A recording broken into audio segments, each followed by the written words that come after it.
reported to be an unknown white male, approximately 30, slender build, height 5 feet 10 inches, weight 165 pounds, reported to be armed with what is thought to be a 30 caliber rifle. Well, we've had a shooting out here. Where's it at? The citizen using police radio. What location over here? Between Marsalis and Buckley. It's a police officer. Somebody shot him. What's it? 410th Street. 78. It's in a police car. Number 10.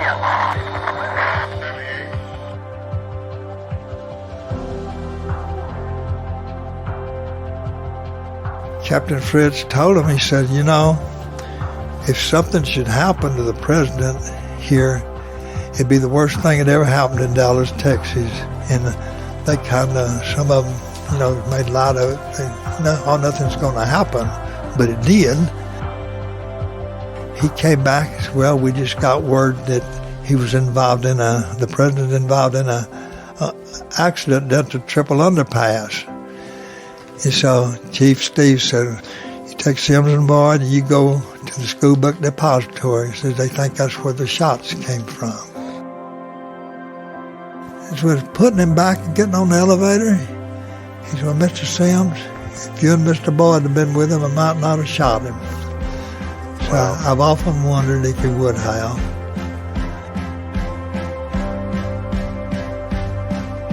You're listening to the ATO Bridging the Divide podcast, brought to you by the Assist Officer Foundation.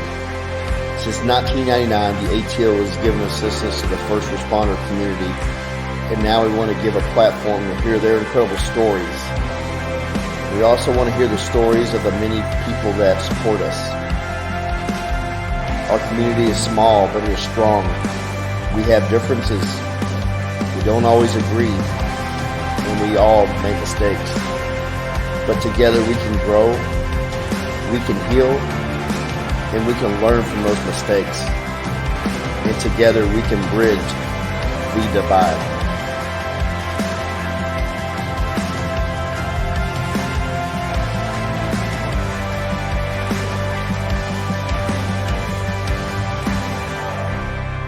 Welcome back. Today I'm joined by the amazing Misty Van Kuren and our sound Jedi Knight, Danny Canetti. Today's episode, we're going to climb into a time machine and revisit a piece of history. History is a delicate record, a branch of knowledge that records a continuous series of events that shape the future. There's not a date and a single event on record that stands out in history that elicits such a vast range of reaction. From nostalgia, to suspicion, to tragedy, to reverence, and to nationwide reflection. November 22nd, 1963 lives in infamy in Dallas, Texas, as well as the entire world, and it truly shaped history. And still to this day, almost 60 years later, it's shrouded in controversy, mystery, and innuendo. But the result of that day's tragedy couldn't be more definitive. The nation lost a young president, and the Dallas Police Department lost a young officer. Today's guest lived through this incident, was affected on both personal and professional level. He hired on with the Dallas Police Department in 1952. He answered the very first call that was dispatched at the Northwest Division. As a member of the Dallas Police, Captain Fritz led elite homicide unit. He wore a unique Stetson hat. In that unit, over a 10-year span, touted a 98% clearance rate for arrest for homicides. They were Dallas's finest.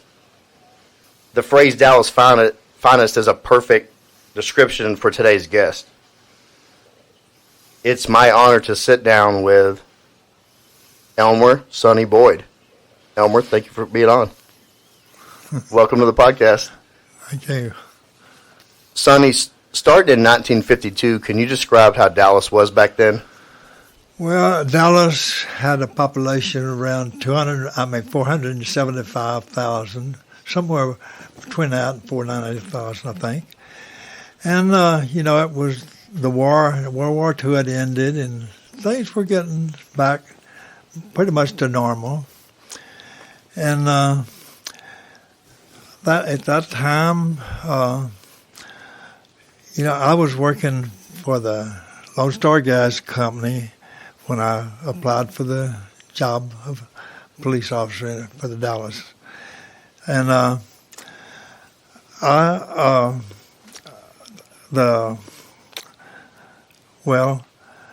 things were going pretty good, but wages wasn't too good. Right. And when I went to work, I think the base pay was $255, but you had to work as an apprentice policeman for a year before you reached that level. Then after a year, you had a 3-month period of probation. Now, if you got fired before you ended your probation, that was it. You had no recourse.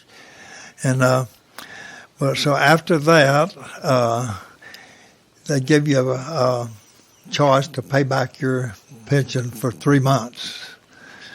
And so I did that. Had to get a loan to do it. But then you worked as a patrolman.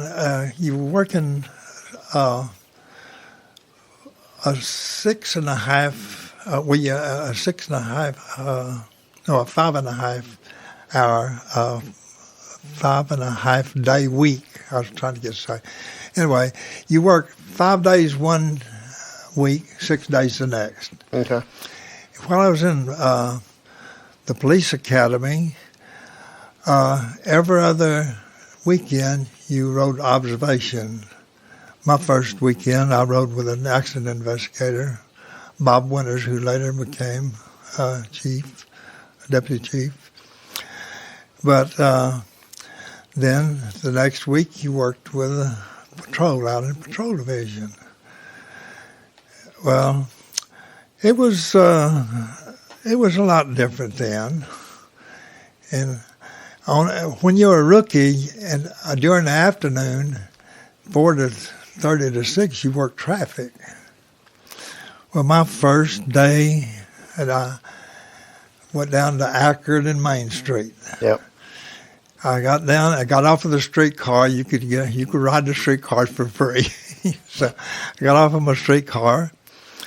Well, up on the second floor over on your left, people were hollering out the window, and I didn't know what they were doing.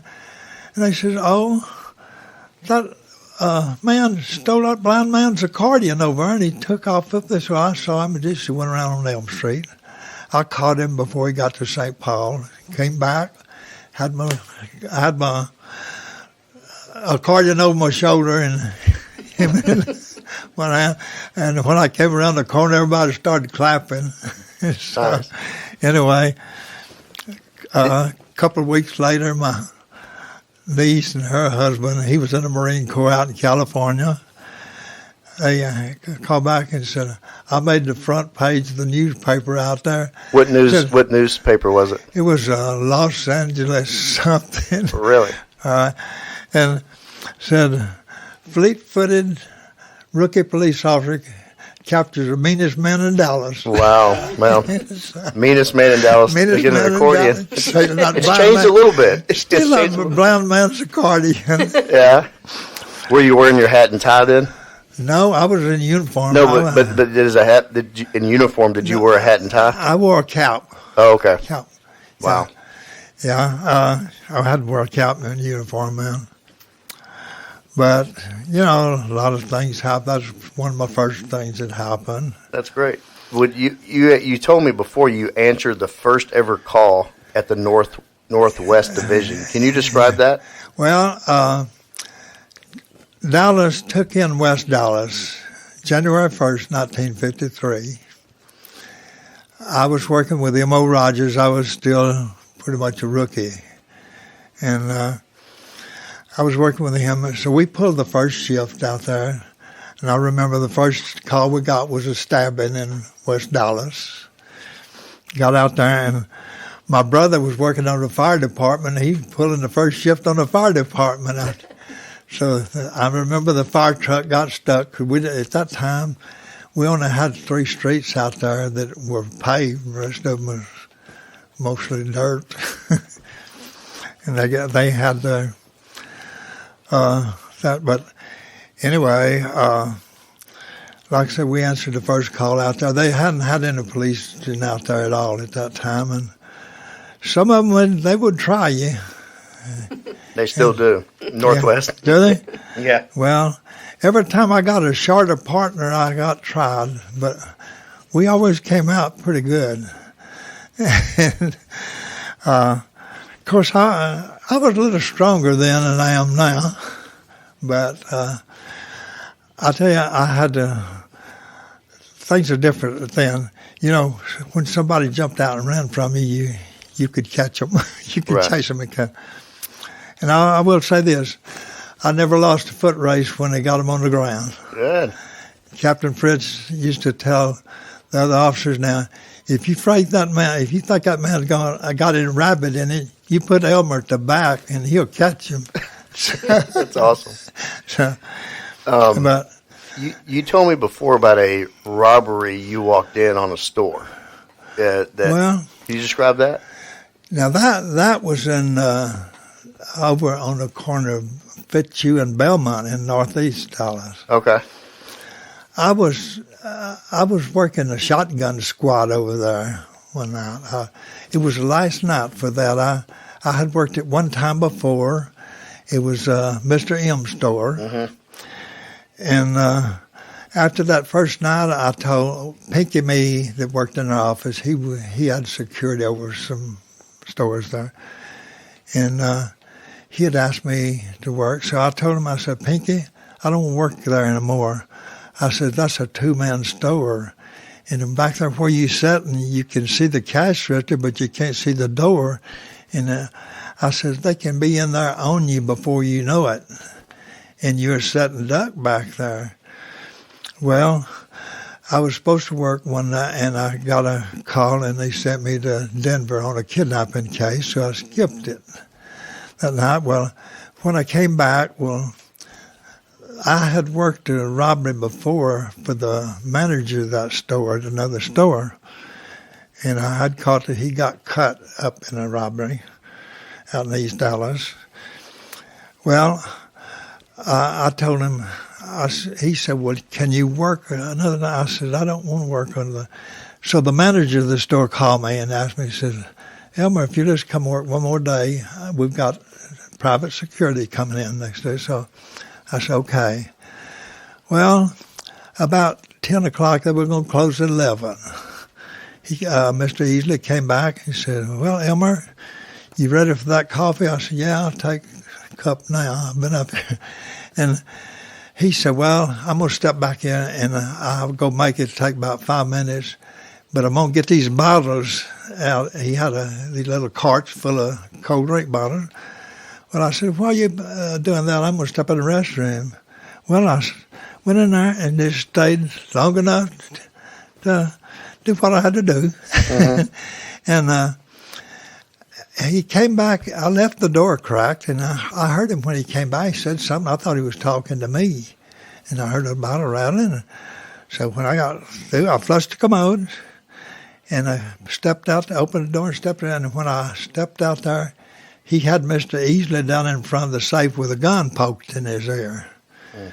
And he turned around, and I just walked right into him. He put the gun up here and said, get back in the restroom.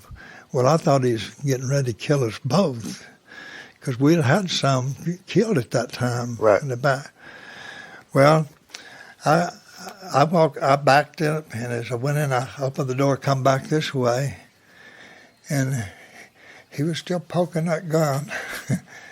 And as I stepped back, I grabbed that door and I slammed it and hit that gun, and I could see that hole come through that door just as plain as anything.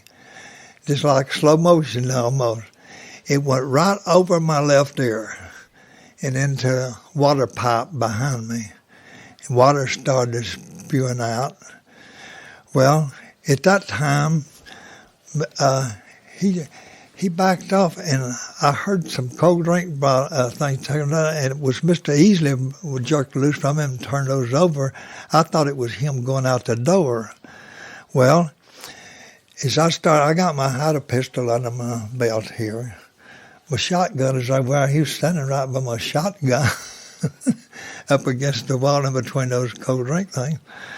And as I came out, I don't know, something just told me, I caught myself and I turned around and he was up against the wall and he fired another one right under my chin and hit a haydock block and made a place about that big in the wall there. And he had a hold of the door and he slammed it and went on out. The time I could get that door, he was going out the front. Well, when I got to my car was parked at the end of the building. Uh-huh. As I got there, there's a car pulling away from the driveway, the curb out here, and one pulling out of the alley. I didn't know which one was which.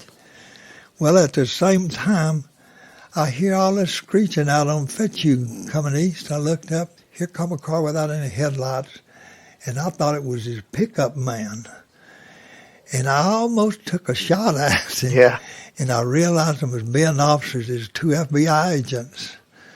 They said they were sitting on a spot looking for a fugitive out of Florida, but I always believed that they had some information that place is going to be robbed. And so I stopped the car, it went down Belmont. Well, they stopped the one that went north on Bennett. We were just half a block apart. And I had a woman and a young kid with her, that one I stopped. But the time I got back to the store, it was ankle deep in water. I had to get the fire department out there. And, wow. Of course, I was lucky. I didn't get hit. So, but I had to stay up. It took me to about 3 o'clock to get all my paperwork done. So I went home. Next morning I was eating breakfast, and they came on television telling about some off-duty detective getting in a shootout out.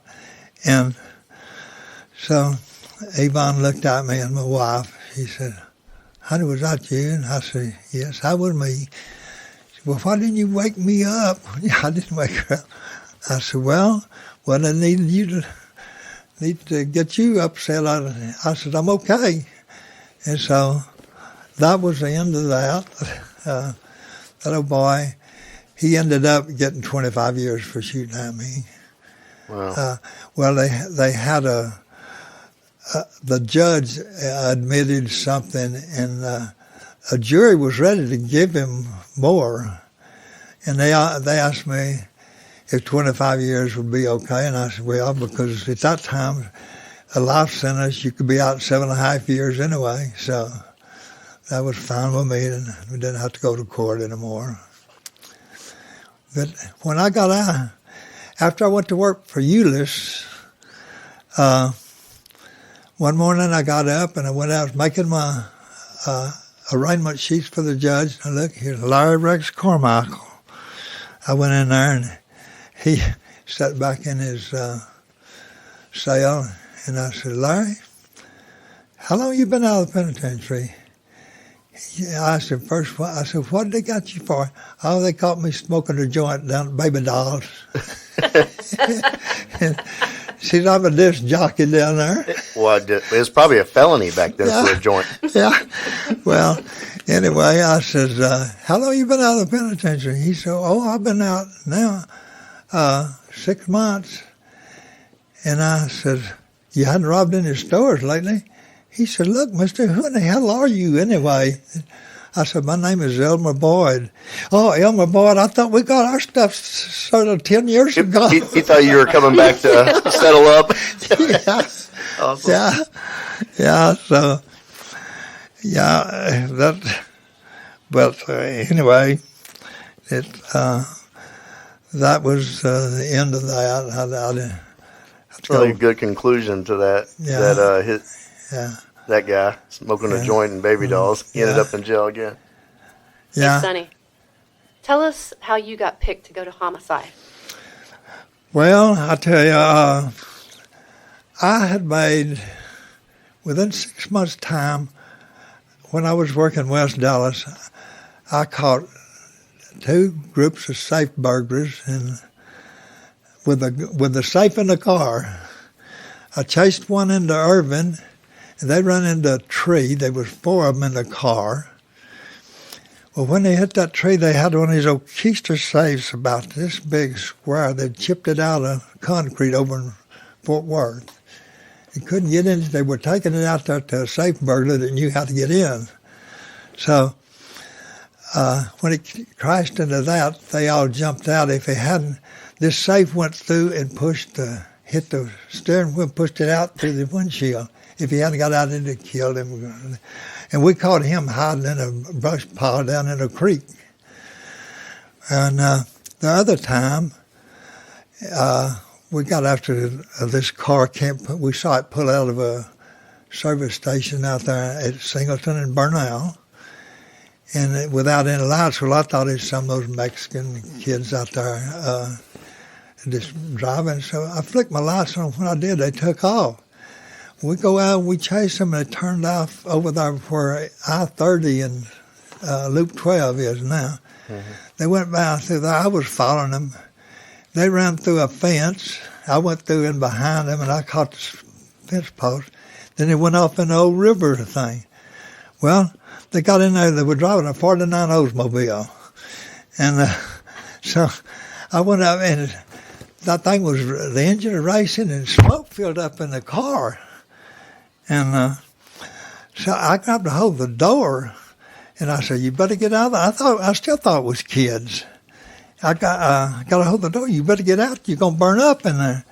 About that time, he blew the whole side of the car right over where my hand was. I had my shotgun, and about that time, that thing got off of that tree that it was on and went off down. I emptied my shotgun in the back of that car. Oh, no. Never hit. I went into the back seat. Most of my bullets went into the back seat. Oh. Never one of them got hit. They jumped out of the car after they'd gone about 50 yards, and they set up a command post out there. They all jumped out and run, and we had policemen all over everywhere. Well, they secured the command post, and they didn't get them.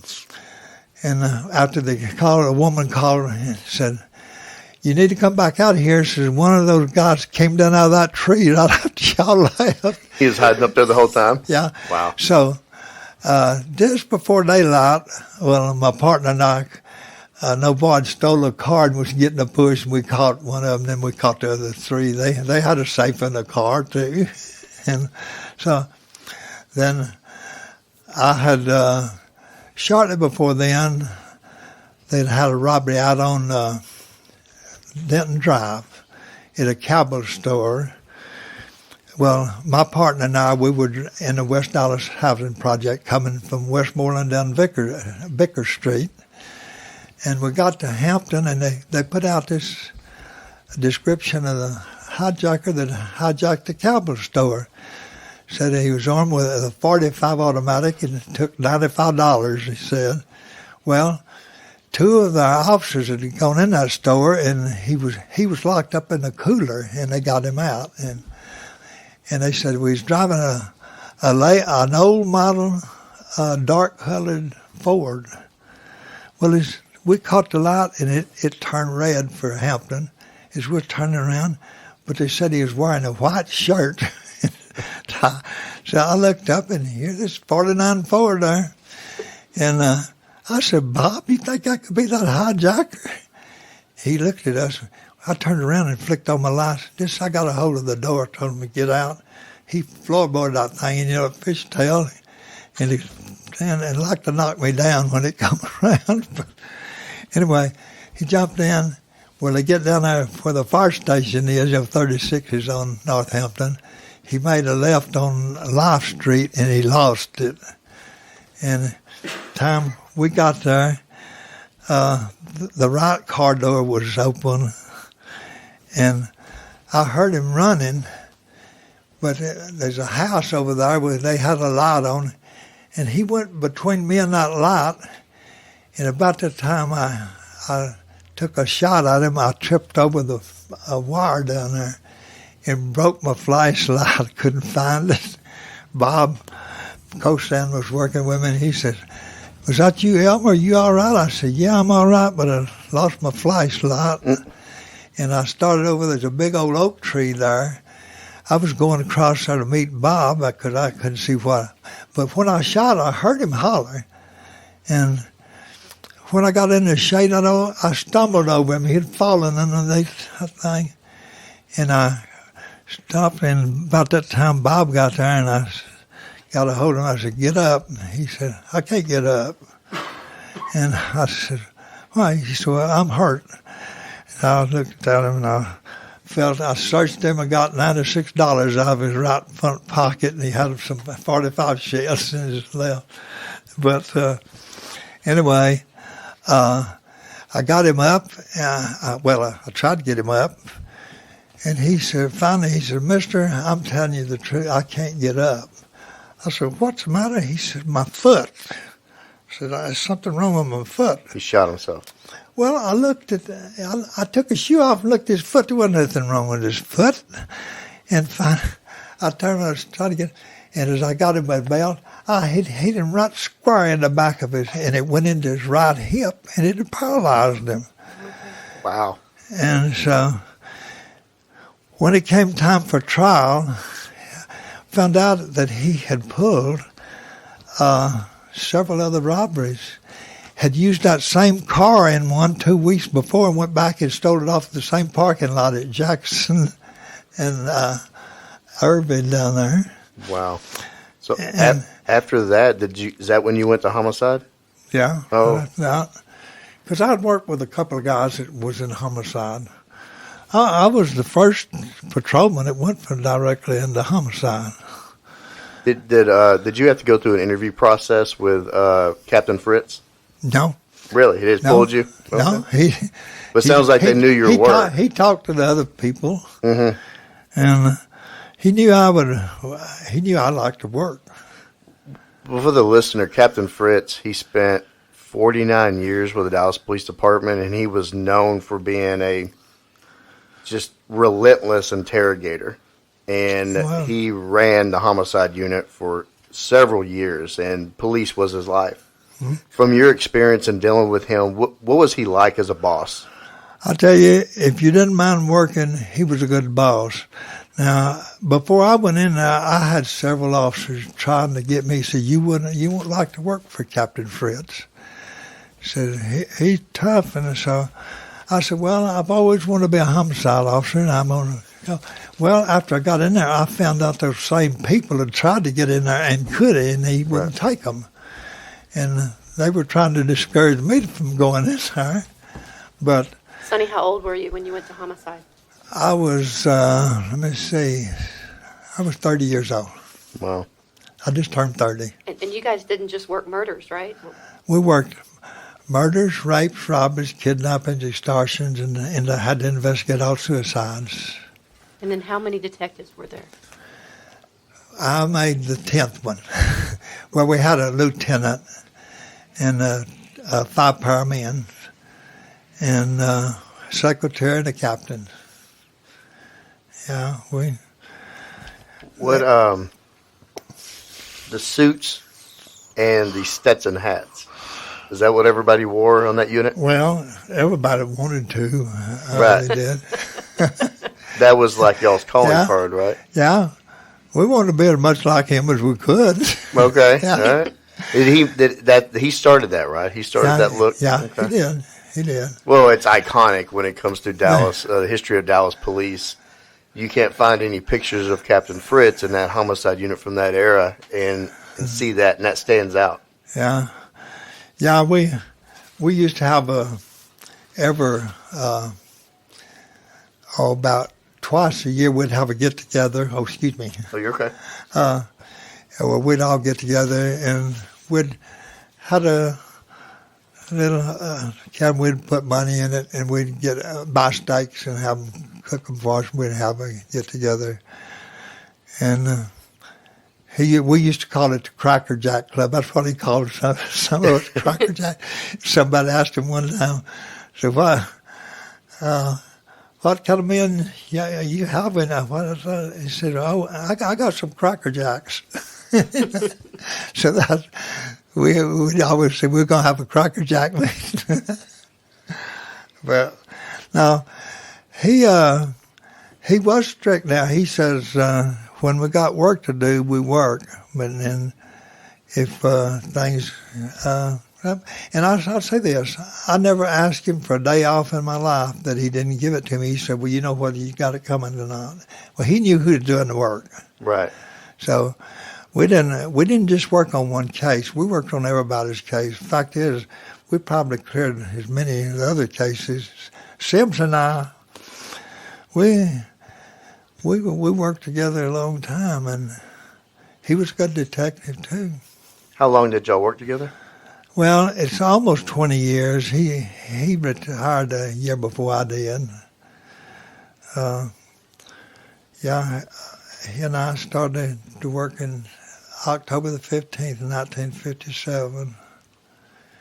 Wow. Yeah. Sonny, I'm going to move ahead to 1963. Okay. Okay. The weeks leading up to the presidential visit, what was y'all's involvement with the planning for that? Well, Captain Fritz and Mr. Sorrells from the Secret Service and Forrest Sorrells? Forrest Sorrells, yeah. yes. And see, I forgot. I know Mr. Bookout, Jim Bookout. He was with the FBI, and of course Sheriff Decker was sheriff at that time. They got together planning it, and originally Captain Fritz and Sims and I were scheduled to be in the parade about 3 or 4 cars back from John Connolly. And the night before, I wasn't at the meeting. Lieutenant Baker and Captain Fritz went out. They had somewhere around Lovefield, some place they had this meeting. Well, they decided that we wasn't going to be in the parade, Captain Fritz, Sim and I. They said, but we want y'all to meet him at the plane and get him to his limousine. And like I said, now, Lieutenant Baker's one that told me this, and I'm sure he told me right, because I know Lieutenant Baker. And he says, Captain Fritz told him, said, no, said if there's a crowd of people out there, you'll need uniform officers to get him through a crowd, so they'll pay more attention to uniform officers than will plainclothes. Yeah, suit. Said, if we're not going to be in a parade where if something should happen, we can be of some assistance, well, you get him onto the trademark, then we'll take care of him. Well, when we went to work, we thought we was going to be in a parade, and we wasn't, Sims and I. And so Captain Fritz told him, he said, you know, if something should happen to the president here, it'd be the worst thing that ever happened in Dallas, Texas. And they kind of, some of them, you know, made light of it. They, no, nothing's going to happen, but it did. Was there a feeling of concern that something was going to happen? Yes, at that time, feeling was running real high against the president at that time. And at that morning, they had a whole big page in a newspaper about it. Treason. Yes, Wanted for treason. Yeah. Saw that. And so we went on and went to the trademark. And Chief Stevenson, he was deputy chief, I think, or might have been assistant chief, I forgot. But he and I and Captain Fritz were out there, and there was an FBI agent. I can't remember what his name was. Anyway, we were assigned to the head table where he's to make his speech. Okay. Well, 5 minutes before he was supposed to be there, Chief Steve said, Captain Fritz, you take your men, y'all make your final security check here, and he's due here in 5 minutes. So just as we got started, he came back as well. We just got word that he was involved in the president involved in a accident at the triple underpass. And Captain Fritz says there's probably more to it than that. And so Chief Steve said, you take your men, you take Sims and Boyd, and you go to the school book depository. He says they think that's where the shots came from. Did y'all go to about Parkland first at any point? Yes. Okay.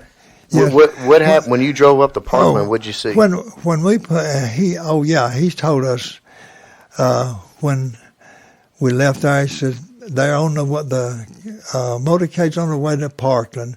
So y'all go to Parkland and see what you can find out. As we pulled out on the Stedman's at Industrial, here come the motorcade. We followed it to Parkland, and they pulled in as they were taking him out. Well, I got out of the car. I stayed with the car Sims, and Captain Fritz started walking up because Chief Curry met him. And that's when Chief Curry says, Captain Fritz, you take your men and go to the school book depository. That's where they think the shots came from. Well, at that time, Sheriff Decker was there. He said, Cap, can I get a ride back to my office with you? So he rode back to the school book depository. Did you see the president when they were taking him out? I saw him when they was taking him out, but I mean, I was way down from him. Could you describe? They were just taking him out, putting him on a stretcher. Is that what happened? Well, they were. I can't say what they were doing. They were already had him there and was taking him in. And Jackie Kennedy was there as well. Yeah, she was there too. Okay. When you went straight from Parkland to the school book depository, what happened when you got there? Well, as soon as we got there, Captain Fritz, Sims, and we got out. We stopped on every floor going up, and we found officers on each floor.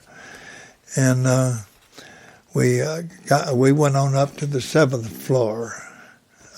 There's no freight elevator back there we had to go up on. And while we were up there, someone hollered up and says, we found some empty casings down here. So we went back down there, and I stayed with those until our crime scene people got there. On the 6th floor? Mm-hmm. Okay.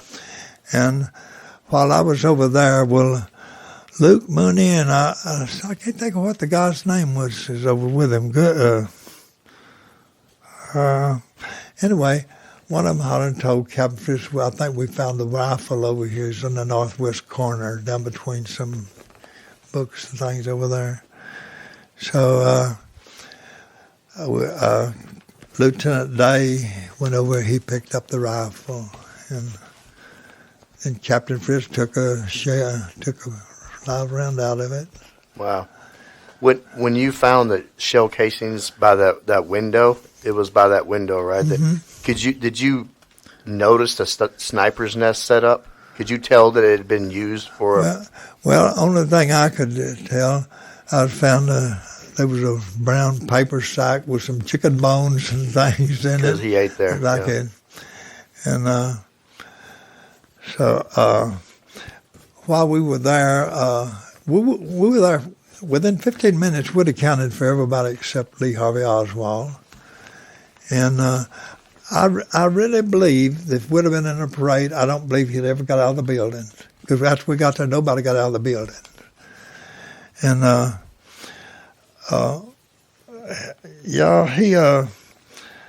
there was one, Marion Baker, he stopped and talked to him on the way down up on, I think, the 3rd floor, 2nd floor, somewhere. Yeah, he actually stopped Oswald. Yeah, stopped and talked to him. Well, he was in traffic, right? Baker? Mm-hmm. Okay. Yeah. He's deceased now, too. But then while we were there, that's when we found out that Officer Tippett had gotten shot over in Oak Cliff. Okay, real quick on Officer Tippett, you had a personal relationship with him, yes, is that right? he came the next school after I did. Okay. And we worked together in Oak Cliff. We worked after we were regular police officers. We worked together quite. See, at that time, if sometimes we didn't have enough to fill out, and we'd work together a lot. And Oak Cliff was a pretty close-knit group over there. And a couple of times we'd gone out to Keys Park, took the kids out there to picnic and thing, and his kids were about the same age as mine. We was growing up, and he was just he was a good officer. Tippett was a good officer. Whenever you found out that he had been, did you find out that he had been shot and killed, or just shot? I found out that the time we got to the office, we knew that he was dead. Okay. Yeah. How did you feel? What with your friend? Well, of course, it bothered me, because he and I have been close ever since he started work. Yeah. And, he just, I never feared when he was with me, because he was a good backup officer, I can tell you. But he just had some bad luck. Yeah. He ran across the evil guy on the wrong day. Yeah. Well, it wasn't very long before then. He and Dale Hankins answered a call on West Commerce at a bar over there about a suspicious person. And they went in here, sitting in the telephone booth, and J.D. got him up and asked him for identification. While J.D. was looking at his identification, he pulled out a pistol and poked it right in his head, and the thing snapped. He had, I forgot whether it was rimfire ammunition and a centerfire gun or vice versa, but the thing snapped. And when Dale killed him, Dale killed a hijacker. Wow. Yeah. And then shortly after that, he hadn't been back to work too awful long. He and D.H. Smith was over on Kings Highway and answered a disturbance call. And as they went in, this guy was, he'd run everybody out, but they didn't tell him that he had anything. But they said, so as they went in, he stabbed Smith in the shoulder. J.D. grabbed him. He hit him in the stomach with the ice pick, then hit him in the knee with the ice pick. And that ice pick broke off flesh with his kneecap there. They went to Parkland, and they sent him home a couple of days. His knee started swelling up. That thing got got it infected, and I think they had to take his kneecap off. Wow. Yeah. I'm glad you're talking about Officer Tippett, because that day is known for President Kennedy. He was a real hero that day. Yes, he was a real hero. Yeah, if he wouldn't have given the ultimate sacrifice, there's no telling when Lee Harvey would have been found after that. Whenever you're at the book depository when you find that out, right? Yes, okay. we had an address over in Irvin on him. Mm-hmm. Fact is, we were getting ready to go to Irvin when Sheriff Decker called, sent word over there that our office was trying to get in touch with us, and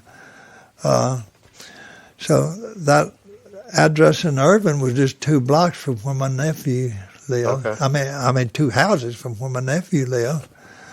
I lost him last December. He was 90 years old, my nephew. Oh. Yeah. Wow. Yeah.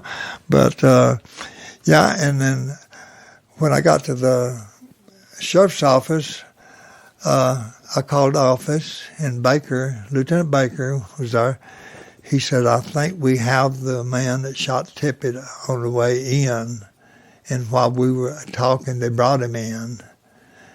And he said he gave the name of Lee something. Lee Idell or something like that. Alex Hydell is what Alex he gave. Idell, yep. But he was, some of them called him Lee. And that's why, so we were straight up there. And when I got there, Kenneth Lyons, one of the patrolmen, was sitting in the interrogation room with him. Captain Fritz said, I told me to get him and bring him in here. Well, we got him out, and Captain Fritz talked to him, and we're getting a show up ready downtown. And that's when, before we went down there, I searched him. I figured he'd been searched, but I found 5 live .38 shells in his pocket. You searched Oswald and found those? And I said, what are you doing with these? Well, I just had them. Right.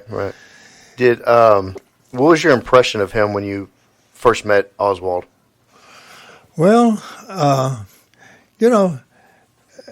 he really just acted normal. I mean, he wasn't excited, and I asked him we could bring him in. When we brought him in and set him down, well, I was waiting for them to come in, and I said, "What happened?" Yeah, he says, "I struck an officer, and he struck me back, which he should have." And I thought that was unusual for an answer to give. Yeah, I said, "I struck an officer, and he struck me back, which he should have." And he would talk to you about anything except the shooting ticket and the president. He said, "I hadn't shot anybody." And of course, he told us, where he met his wife, Marina, over in Minsk, Russia. Mm-hmm. He talked about going down to being at Fair Play for Cuba down in New Orleans, but he denied going to Mexico. And that's when Jim Hosty, the FBI agent, came in. Mm-hmm. And, FBI, he flipped up his badge and he said, "I'm Special Agent Jim Hosty from the FBI." And that's when he got up. I had his handcuffed in front of me. He was standing at the other end of the desk like he sat down on him. And he got up and he hit that desk and he said, "You don't have to tell me who you are. You're the one that's been out there accosting my wife while I wasn't at home, and I don't appreciate it." And that's the only time that he got emotional. Yeah. Except one other time when we were coming out of one of the show-ups down there, some of them asked, "Why did you shoot the president?" I didn't shoot the president. They tried to make a patsy out of me, and that's when he was holding up. Oh, the hammer and the sickle. Yeah. Yeah. I've got that picture today. Yeah. Yeah. That's that picture right there. Yeah. Yeah. Is that you in that pic? I'm going to be posting this picture when I release it. Oh, yeah. The first time I got that picture, first time I ever saw it, a guy from Dublin, Ireland sent it to me. Had a big old poster, this big. Woman asked me, he wrote me a real nice letter. He wondered if I would sign that. He wanted to put it up in his brother's pub in Dublin, Ireland. Wow. So I sent it back to him. Yeah.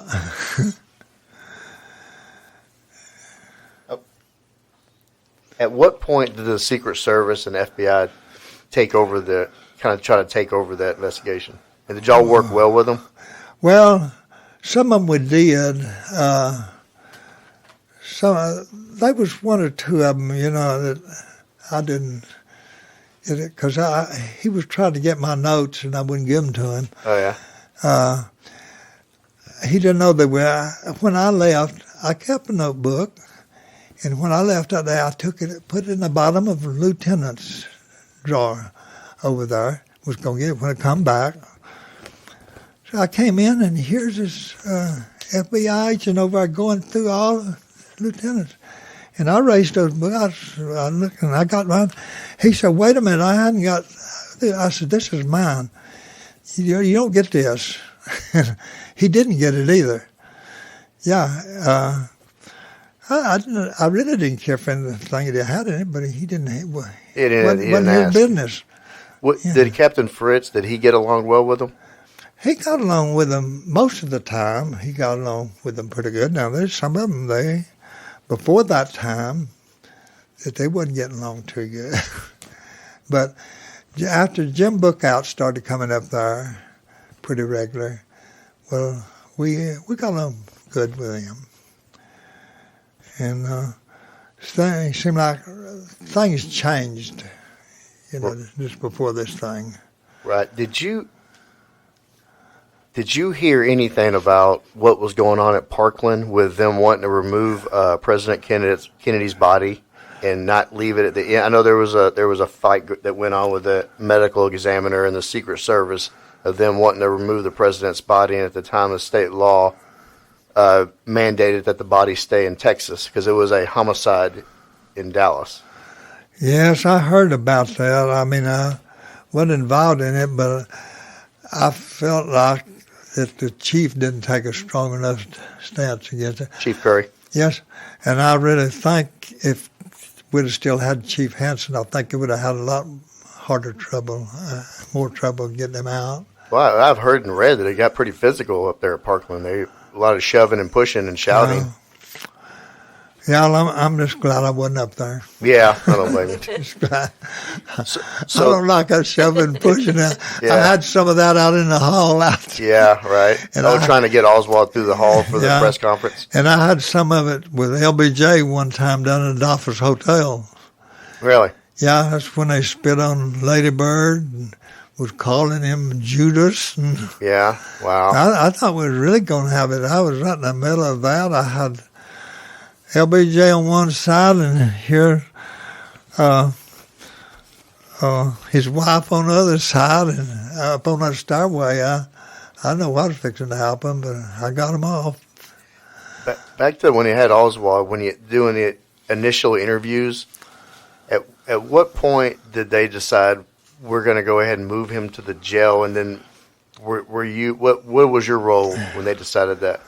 Well, really, we were scheduled to be with him, but we worked till 3:30 that morning and went home. And they had decided that they were going to move him that night, I think, just before midnight. And they asked me and Sims said, well, y'all want to go home and come back, or you want to stay? And I said, well, we've been down here all day. Why don't we just stay? We decided to stay and let y'all go home. And so that's what we did. And till the next morning, then I was out at my mother-in-law's and watching it on television, me and my father-in-law. And so when he came out there, Ruby jumped out there and shot him. I told my father-in-law, that looked like old Jack Ruby. And sure enough, it was. And, of course, they knew where I was because I had to tell them, and I had to go back to work. And I got back to work, and then Sims and I had to handle Jack Ruby then. So y'all knew Jack Ruby pretty well? Mm-hmm. How did you know him? What was your relationship with that guy? We had all answered calls to his old place. He had problems, he'd call the police. He liked police officers. The Carousel Club? Carousel Club, and he had an old club down on South Irving, old Silver Spur used to be down there.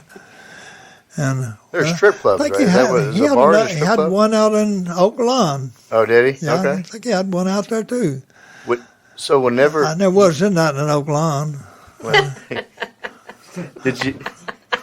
When you found out, when you saw that he shot him, did you immediately just get up and go back to work? I called, and they told me to call. If something happened, I was to call, and I called, and they told me to get on back to work. Okay. So we went across. Sim and I he had a little dog, and I think we went across the parking lot. The first thing he said when Sims was getting him out, he said, Mr. Sims, are you and Mr. Boyd mad at me? Sims said, no, Jack, we're not mad at you, but what you did is a terrible thing. He said, within 2 hours, we'd captured the one that shot the president and Officer Tippett, and you're just making us look bad. And that's when he said, well, I just didn't want to see Jack and the rest of the family that have to come back to court. Then, as we was putting him back and getting on the elevator, he said, well, Mr. Sims, if you and Mr. Boyd had been with him, I might not have shot him. So I've often wondered if he would have. Yeah, And we'll wonder that too. Yeah, it is. So were you running or part of the investigation whenever, because now he is a homicide suspect himself, were you, did you find out initially that Oswald had passed? I found out that, the time I got to work, I knew it. I don't remember if I heard it on the radio or what, but... So you knew that Ruby was now the homicide suspect for killing Oswald. Mm-hmm. And did you lead that investigation? No. Okay. that you're going back to that Ruby's dog. He left that little dog in the car while he went to the Western Union, right? To send money to one of his employees. Yeah, he just. He couldn't have planned the thing because it's supposed to already happen before then. Yeah. Going back to that, the Oswald being moved. It was initially he was going to be part of it was going to get moved in an armored vehicle. Yeah. Well, the armored vehicle would not fit down the ramp. Yeah. And so then that's at the last minute they had to change it to that sedan that they were backing in, and the person backing in didn't get in a certain place because if you see the video of Oswald getting shot, you see Captain Fritz come out and he's looking around for the sedan. Yeah. And that's when Ruby had his opportunity. Yeah. Hey, Sonny, do you remember what he shot him with? What kind of weapon? What kind of weapon was that Jack used? he had? It was a 38. It was a 38. Yeah. Yeah, I think Joe Cody claimed that he bought it for him.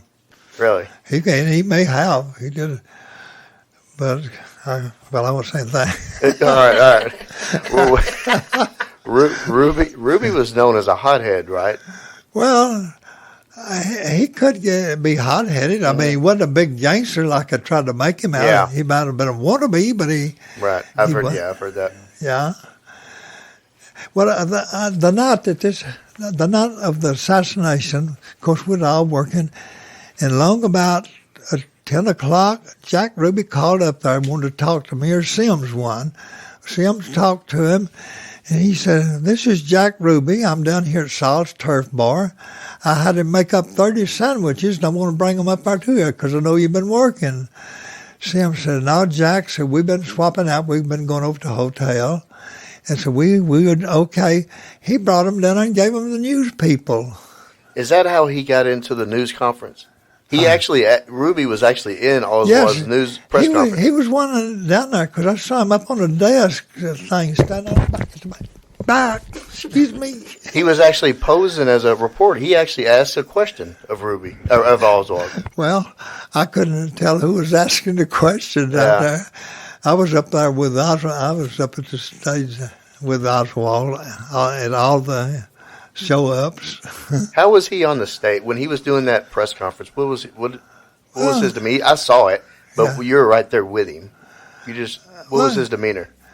Oh, well, he was just kind of like others, except at one time they asked him something and he kind of snapped back, but I can't remember what it was. Yeah. But when he was going out is when they started. See, before we went home that night, well, we went up there a little before 12 o'clock, as best I remember. Anyway, Chief Curry says they want to take him down to the news so the news people could see that he was ever all right. So he said, "I want all my homicide officers down in that newsroom or the show-up room he said, I want all of you down there."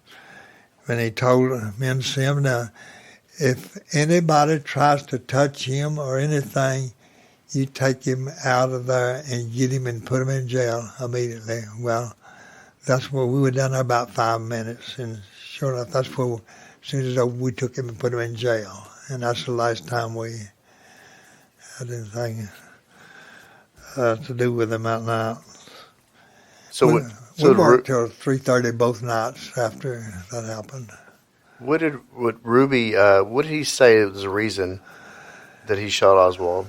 Well, he said that the reason, he said, "I just didn't want Jackie and the Kenda family to have to come back down here to court." So he was going to get justice right there. I don't believe that. I think he thought he was going to be a big hero. That's what I think. Yeah, I could see that. Did you have to testify in Jack Ruby's case? No. No? I didn't have to testify in it. Thank goodness. Whenever he was shot on live TV, when Oswald was shot, what was the reaction from Captain Fritz and Chief Curry? What did What was their reaction Well, that you heard of? I wasn't in. I know the chief caught some flack over it. I don't think Captain Fritz caught any, but people, got some calls from all over the country, and some of them blaming Dallas for getting the president killed and all of that. It was a dark time for Dallas. Several years after that. Oh yeah. Once in a while, you stop somebody, they had to make something. I just look over it, but they pay no attention to them. Well, as far as how Dallas police were looked at after that incident, it was for several years. Several years. Yeah. Yeah, it across the world, really. They looked at Dallas, Texas. That put Dallas, Texas on the map. Yeah. Was Chief Curry? He said he took flack. Was it? Do you believe that they believed he was incompetent, or just I don't know. They just wanted to blame somebody for everything that happened. Yeah. Of course, it could have happened anywhere. If you want to kill somebody, you can kill them, and of course, if you don't care about getting caught.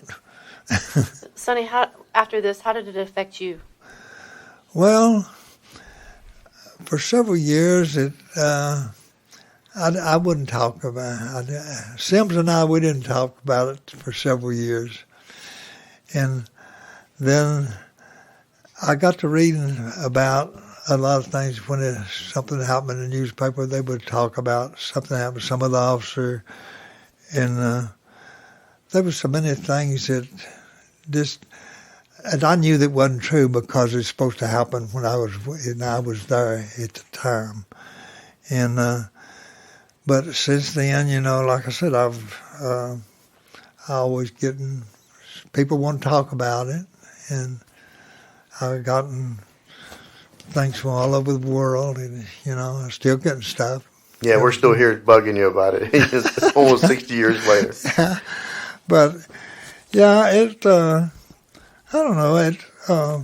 I still went to work, did my job, and I know some people, they make snide remarks, but I just let them go in one ear and out the other. Yeah, you have to. Yeah.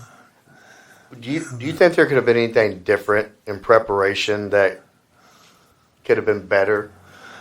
Yes, I think that news conference was a bad deal. Yeah, and to tell them when we're going to transfer them and everything, that night when Sims and I was getting off the last night, Sims said, Elmer, says, right now, you and I could get him. We could get him to the county and put him in there. Nobody ever know it.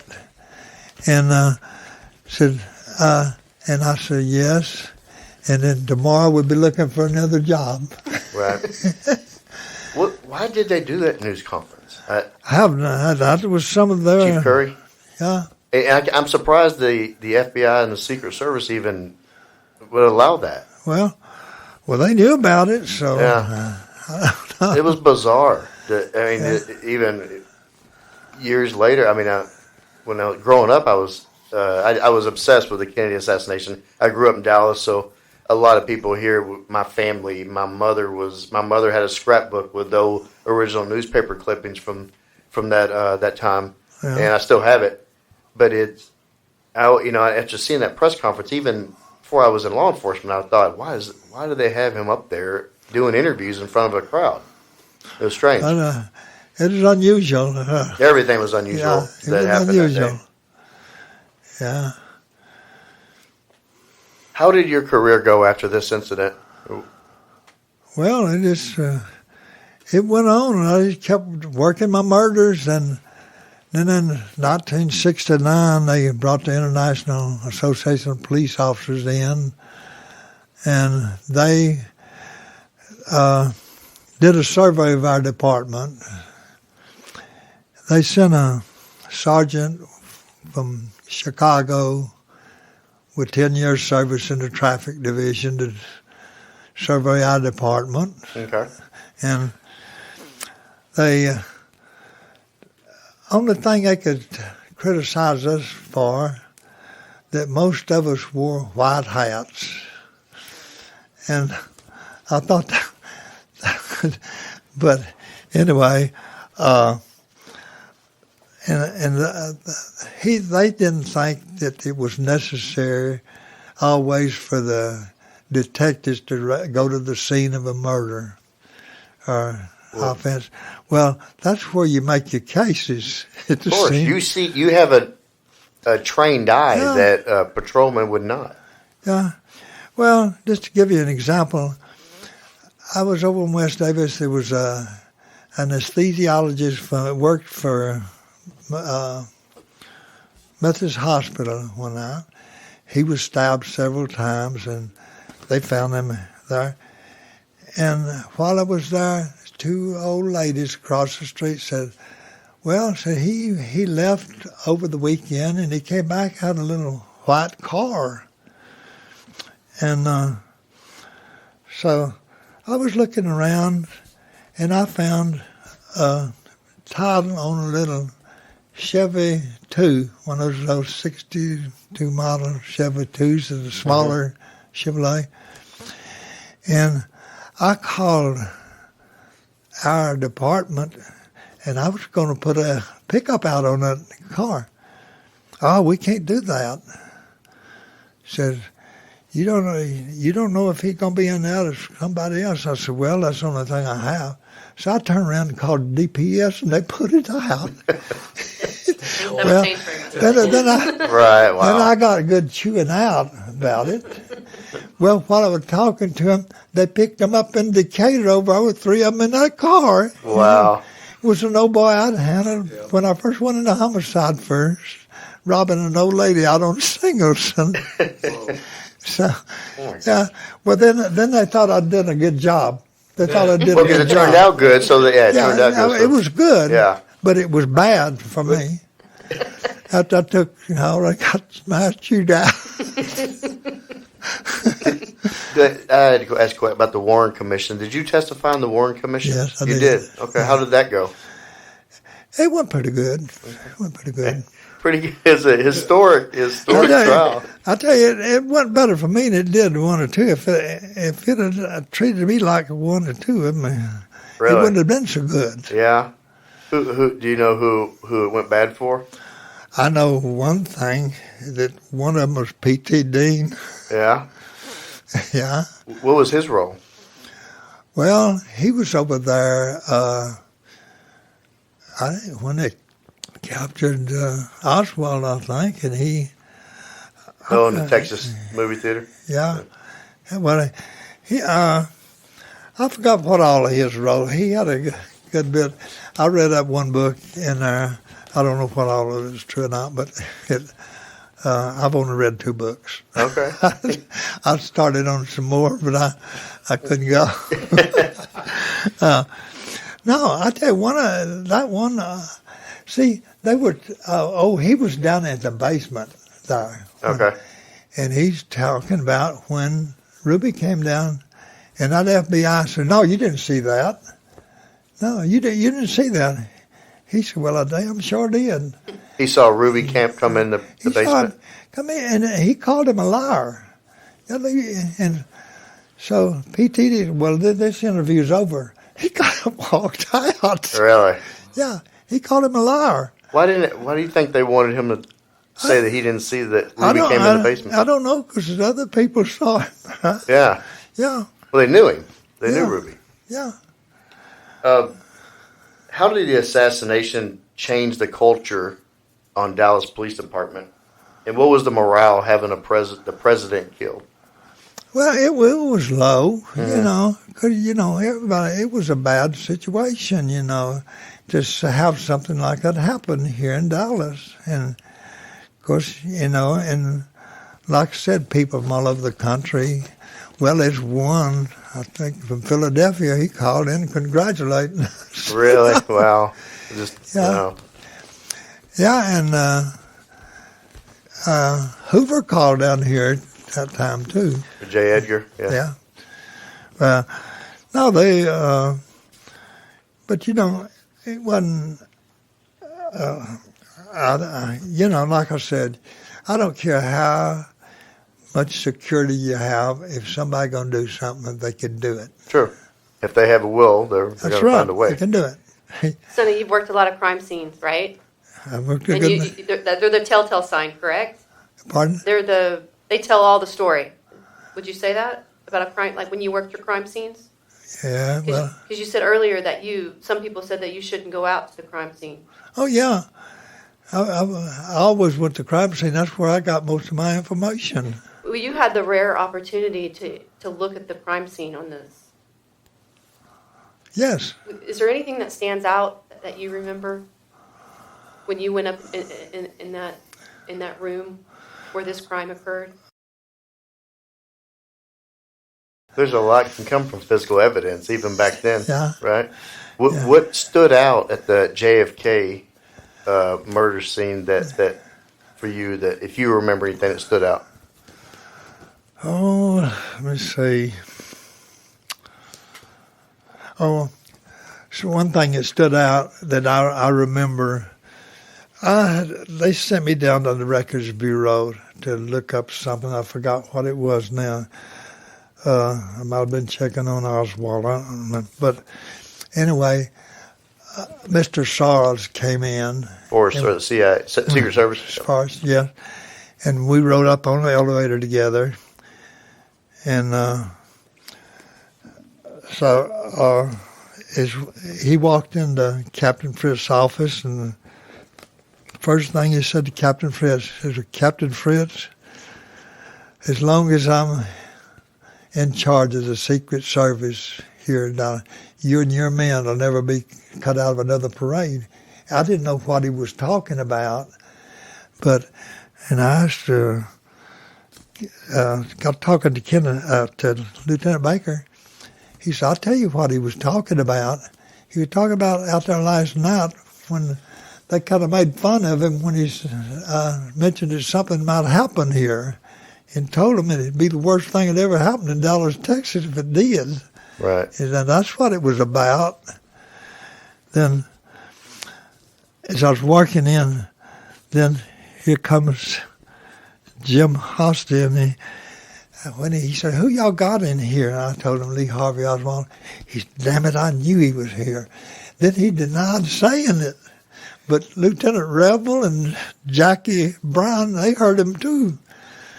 Yeah, there is stories out there that Hosty, he went to Oswald's house and he talked to Marina several times, Yeah. and that's what made Lee so angry. Yeah, that's what it was. Yeah, and he there's stories of him burning his notes of he basically Oswald went to the FBI building, wrote a threatening letter to Hosty and left it there, and he left it in his desk drawer.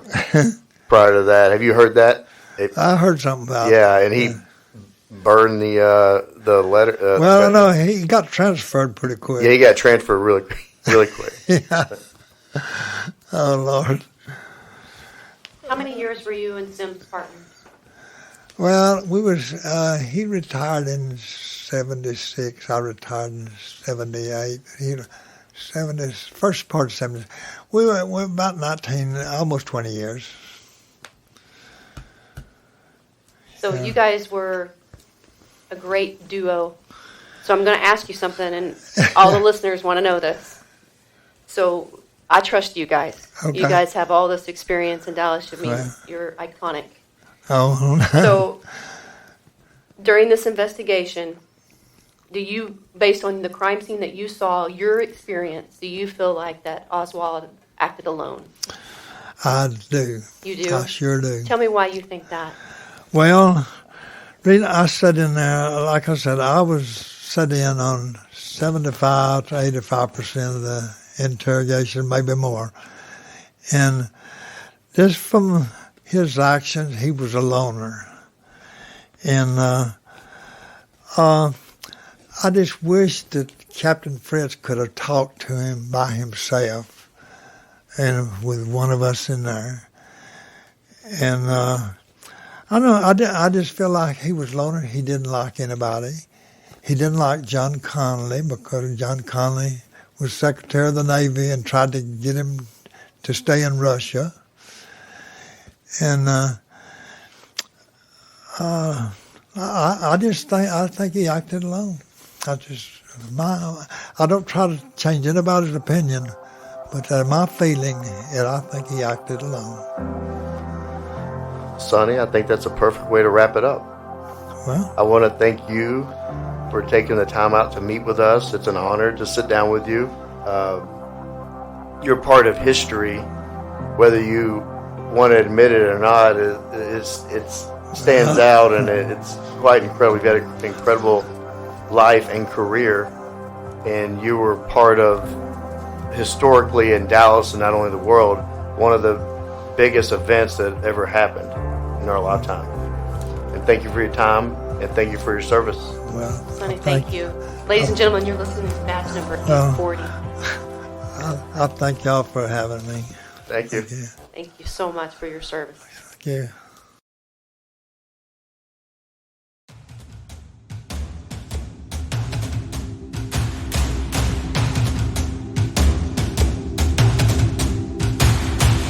Brother, hey sister, I'll never give up on you. Hey Mrs., hey mister, I'll see this all the way through. No matter how far the sun and the moon, I'll never give up on you. Down when you're lonely, I'll pull you up. Life leaves you heavy when the going gets tough. I'll be your shoulder, together we'll run up from the bottom, yeah, we'll rise above. Hey brother, hey sister, I'll never give up on you. Hey Mrs., hey mister, I'll see this all the way through. No matter how far the sun and the moon, I'll never give up on you.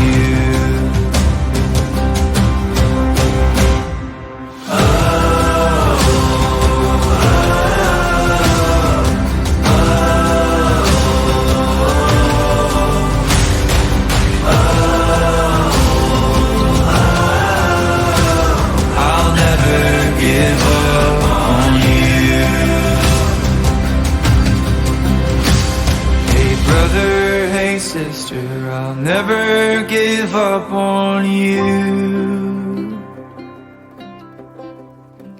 Hey Mrs., hey mister, I'll see this all the way through. No matter how far, for the gold and the blue, I'll never give up on you.